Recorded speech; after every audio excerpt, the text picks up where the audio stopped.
UPI unified payment interface నగదు రహిత లావాదేవీల కోసం ప్రజలకు అందుబాటులోకి వచ్చిన సరికొత్త విధానం. యూపీఐ అనే మొబైల్ యాప్ ఫోన్లో ఉంటే చాలు ఏ బ్యాంకుకైనా ఈమెయిల్ పంపినంత తేలికగా నగదును పంపించవచ్చు. అవసరమైన డబ్బును ఎవరి నుంచైనా పొందవచ్చు. యూపీఐకి సంబంధించిన పూర్తి వివరాలు ఇప్పుడు చూద్దాం.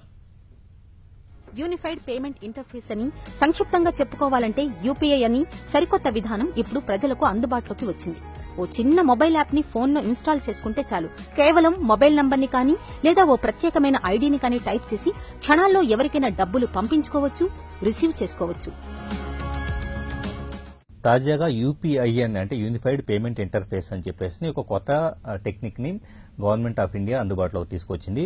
దీంట్లో మనం ఏ బ్యాంకుకైనా కానీ నేరుగా ఒక మెయిల్ ఐడి క్రియేట్ చేసుకున్నంత సులభంగా మనం అమౌంట్ ను ట్రాన్స్ఫర్ చేసుకోవచ్చు. ప్రతి బ్యాంకుకి అంటే ఎస్బీఐ కావచ్చు, యాక్సిస్ బ్యాంక్ కావచ్చు లేదా ఐసిఐసిఐ కావచ్చు, ప్రతి బ్యాంకుకి విడివిడిగా యూపీఐ అప్లికేషన్లో మనకి గూగుల్ ప్లే స్టోర్ లో దొరుకుతూ ఉంటాయి.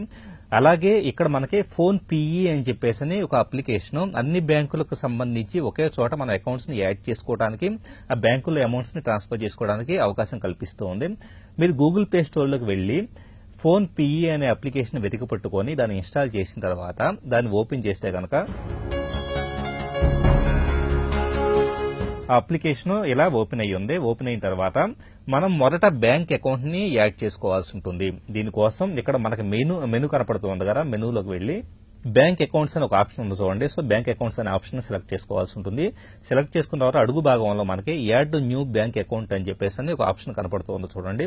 సో దాన్ని మనం సెలెక్ట్ చేసేసుకుంటే రకరకాల బ్యాంకు పేర్లు ఇక్కడ కనపడుతూ ఉన్నాయి. ఏ బ్యాంక్ అకౌంట్ ని మనం యాడ్ చేసుకోవాలనుకుంటా ఉన్నాం అన్నదే. మనం ఒక కొత్త అకౌంట్ ని క్రియేట్ చేసుకున్నప్పుడు మన ఫోన్ లో అంటే ఒక ఫోన్ నెంబర్ తో రిజిస్టర్ చేసుకుంటాం కాబట్టి ఇప్పుడు మనం వాడుతున్న ఫోన్ లో ఏ మొబైల్ నెంబర్ ఉందో ఆ mobile number registered mobile number గా ఉన్న బ్యాంక్ అకౌంట్ ని ఇప్పుడు మనం యాడ్ చేసుకోవాలి. ఇప్పుడు ఫర్ ఎగ్జాంపుల్ ఈ ఫోన్ లో ఉన్న సిమ్ కి యాక్సిస్ బ్యాంక్ అనేది రిజిస్టర్డ్ మొబైల్ నెంబర్ గా ఉంది కాబట్టి యాక్సిస్ బ్యాంక్ లో ఉన్న నా అకౌంట్ ని నేను యాడ్ చేస్తూ ఉన్నాను. ఫెచింగ్ యువర్ బ్యాంక్ అకౌంట్ అని చెప్పేసి ఆటోమేటిక్ గా మనం ఏమీ ఎంటర్ చేయాల్సిన పని లేకుండానే బ్యాంక్ అకౌంట్ అనేది యాడ్ అయిపోయింది. అలాగే దానికి సంబంధించిన ఒక ఎస్ఎంఎస్ కూడా వచ్చేసింది చూడండి. సో ఫైనల్ గా మనం డన్ అనే బటన్ ప్రెస్ చేస్తున్నామంటే గనక ఆటోమేటిక్ గా ఆ బ్యాంక్ అకౌంట్ అనేది యాడ్ అయిపోయినట్లేను. ఇలా మనకి కావాలంటే యాడ్ న్యూ బ్యాంక్ అకౌంట్ అని మనకి వేరే బ్యాంకులో అకౌంట్స్ ఉన్నప్పుడు కూడా యాడ్ చేసుకోవచ్చు. ఇప్పుడు ఫర్ ఎగ్జాంపుల్ మనకి ఎస్బీఐ కావచ్చు వేరే బ్యాంకులో ఉన్నప్పుడు దాన్ని మనం సెలెక్ట్ చేసేసుకుంటే ఇలా మల్టిపుల్ బ్యాంక్ అకౌంట్స్ ఉన్నప్పుడు దీంట్లో ఒకసారి మనం యాడ్ చేసుకోవాల్సి ఉంటుంది. ఒకసారి యాడ్ చేసుకున్న తర్వాత ఏ అకౌంట్ కైనా సులభంగా మనం డబ్బుల్ని వేరే వాళ్ళకి ట్రాన్స్ఫర్ చేయొచ్చు. అది ఎలాగో ఇప్పుడు చూద్దాం. ఇక్కడ మనకి ఫోన్ పిఈ అనే అప్లికేషన్ లో హోమ్ స్క్రీన్ లో సెండో రిక్వెస్టో అని చెప్పేసి ఆప్షన్స్ కనపడుతూ ఉన్నాయి. సెండ్ అంటే గనక మనం ఎవరికన్నా గానీ వేరే వాళ్ళకి అమౌంట్ ట్రాన్స్ఫర్ చేయాలంటే గనక సెండ్ అనే ఆప్షన్ ఉపయోగపడుతుంది. సో ఈ బటన్ మనం ప్రెస్ చేస్తే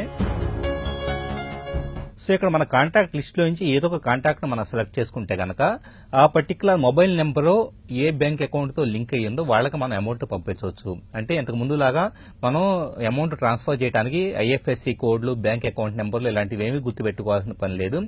మన ఎవరికి పంపించాలనుకుంటున్నాం వాళ్ళ కాంటాక్ట్ ఫోన్ నెంబర్ తెలిస్తే సరిపోతుంది, ఆటోమేటిక్ గా పంపించుకోవచ్చు. ఇలా కాంటాక్ట్ ని సెలెక్ట్ చేసేసుకుని ఈజీగా అమౌంట్ ని పంపించవచ్చు. అలాగే రిక్వెస్ట్ అని చెప్పేసి ఇంకొక ఆప్షన్ చూడండి. వేరే వాళ్ళు మనకు డబ్బులు ఇవ్వాల్సి ఉన్నా గానీ లేదా వాళ్ళని అడగాలన్నా గానీ రిక్వెస్ట్ అనే ఆప్షన్ మనం సెలెక్ట్ చేసుకుంటే ఇంతకు ముందు మాదిరిగానే మనకి కాంటాక్ట్స్ లిస్ట్ వస్తుంది.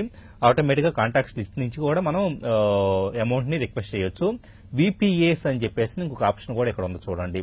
ఒకవేళ అవతల వాళ్ళు కూడా వాళ్ళ సొంత బ్యాంకుకు సంబంధించిన యూపీఐ అప్లికేషన్ ని ఇన్స్టాల్ చేసుకొని ఉంటే ఇక్కడ వాళ్ళ పేరుని మనం సెలెక్ట్ చేసేసుకుంటే కనుక ఆటోమేటిక్ గా మనం అవతల వాళ్ళ దగ్గర నుంచి అమౌంట్ ని రిసీవ్ చేసుకోవడానికి అవకాశం ఉంటుంది. యూపీఐ అనే టెక్నిక్ ద్వారా ఓన్లీ డబ్బులు పంపించుకోవడం, రిసీవ్ చేసుకోవడం అనే కాకుండా మొబైల్ రీఛార్జీలు చేసుకోవడానికి, అలాగే డేటా కార్డు రీఛార్జీలు చేసుకోవడానికి, డిటిహెచ్ కావచ్చు, బ్రాడ్బ్యాండ్ కనెక్షన్, ఎలక్ట్రిసిటీ బిల్స్ ఇలా అన్ని రకాల బిల్స్ ని మనం పే చేయొచ్చు. అట్ ది సేమ్ టైమ్ రీఛార్జీలు చేసుకోవడానికి అవకాశం కలుగుతుంది. సో ఏదన్నా మొబైల్ రీఛార్జ్ అనేది మనం సెలెక్ట్ చేసేసుకొని ఎంత అమౌంట్ రీఛార్జ్ చేయాలి అన్నది ఎవ్రీథింగ్ అమౌంట్ ఎంటర్ చేసిన తర్వాత మనం బ్యాంక్ అకౌంట్ ని సెలెక్ట్ చేసేసుకుంటే గనక ఆటోమేటిక్ గా అడుగున రీఛార్జ్ అని చెప్పేసి ఉందో చూడండి. సో ఆ రీఛార్జ్ అనే బటన్ మనం ట్యాప్ చేస్తున్నామంటే కనుక రీఛార్జ్ పూర్తి అయిపోతూ ఉంటుంది.